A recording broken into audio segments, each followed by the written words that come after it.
হিলিতে সরকারি এসডব্লিউএম ইউনিটে ভয়াবহ আগুন পুড়ে ছাই ইউনিটের সর্বস্ব।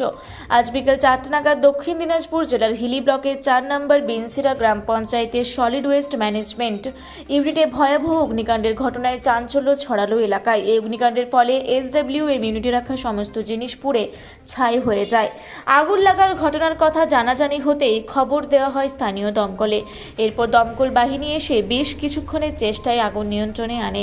পাশাপাশি ঘটনার কথা জানতে পেরে ঘটনাস্থলে উপস্থিত হয় হিলি থানার পুলিশ এবং পুরো পরিস্থিতি খতিয়ে দেখেন।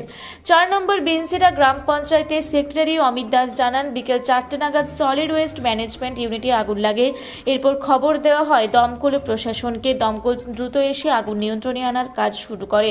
তবে ততক্ষণে প্রায় ইউনিটের সমস্ত কিছু পুড়ে ছাই হয়ে যায়। এতে করে আনুমানিক 2 লক্ষাধিক টাকা ক্ষতি হয়েছে বলে জানা গেছে। পাকা ঘরের ক্ষতি সহ টিনের ছাউনি সমস্ত কিছু পুড়ে যায়। পাশাপাশি বিভিন্ন উপাদান, প্রয়োজনীয় সামগ্রী তথা যন্ত্রপাতি ব্যাপকভাবে ক্ষতিগ্রস্ত হয়। তবে ঠিক কী কারণে আগুন লাগলো তার জানা যায়নি। পুরো ঘটনা খতিয়ে দেখছে হিলি থানার পুলিশ। বিদ্যুৎ কুমার মাহাতোর রিপোর্ট, রূপসী বাংলা মিডিয়া।